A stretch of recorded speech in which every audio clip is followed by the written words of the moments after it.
আসসালামু আলাইকুম, সবাই কেমন আছেন? আশা করি যে যেখানেই আছেন ভালো আছেন, সুস্থ আছেন। আমিও ভালো আছি।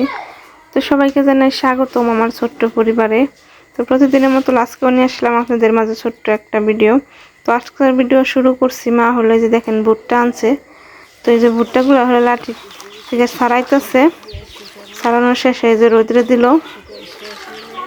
তো এই ভুট্টাগুলো আনা হয়েছে হলো মা হলো ছাতু বানাইবো ভুট্টা দিয়ে, গম দিয়ে, চাউল দিয়ে, বিস্কুট দিয়ে, সব অনেক কিছু দিয়ে ছাতু বানাইবো। তো ভাবলাম আপনাদেরকে দেখাই।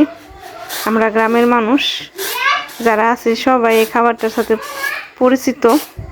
তো সবাই কম বেশি খায় এই খাবারটা।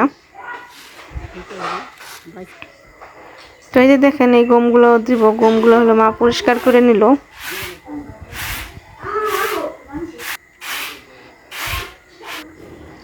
এই যে ভুট্টা রোদ্রে শুকানো শেষ। তো এই যে দেখেন এইগুলো হলো সব এখন ভাজা হইব।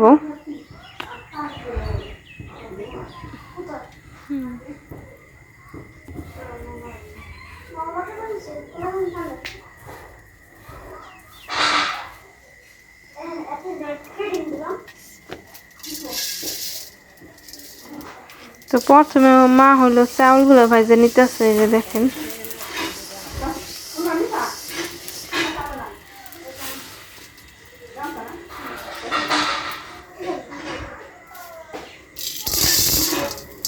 তো আমার এই ভিডিওতে আপনারা শুধু গ্রামের রান্না বান্না, গ্রামের পরিবেশ, আমরা গ্রামের মানুষ কিভাবে কাজকর্ম করি ওইটাই দেখাই। ইনশাল্লাহ আপনারা সবাই দেখবেন, আমার চ্যানেলটার পাশে থাকবেন। কারণ আমি গ্রামের মেয়ে, অনেক আশা নিয়ে, অনেক স্বপ্ন নিয়ে চ্যানেলটা খুলছি। ইনশাল্লাহ আপনারা সবাই পাশে থাকবেন। তো এই যে দেখেন মা আর হলো সবগুলা জিনিস ভাজা শেষ। এখন হলো মা হলো পরিষ্কার করতেছে হাতে ডইলা। তো দেখেন গ্রামের পরিবেশ নিলিবিলি। আমার তো গ্রাম অনেক অনেক অনেক ভালো লাগে, কারণ আমি গ্রামের মেয়ে।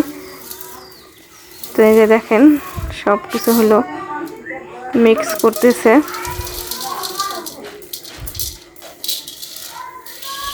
তো এর ভিতরে হলো বাদাম দিছে, তারপরে বিস্কুটও দিছে। তো এগুলো হলো আমি ভিডিও করতে পারি নাই কাজের জন্য।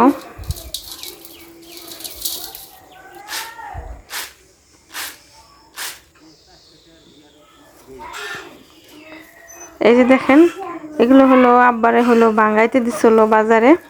তো আব্বা হলো এই যে বাজার থেকে বাঙ্গাই নিয়ে আসলো। তো এই যে ছাতু তৈরি হয়ে গেছে। তো এখন হলো মা হলো খাইবো আমার বোনের ছেলের সাথে করে। তো এই যে দেখেন। তো আমার ভিডিওটা ভালো লাগলে পরে সবাই লাইক কমেন্ট করতে ভুলবেন না। তো ভালো থাকবেন সবাই, আল্লাহ হাফেজ।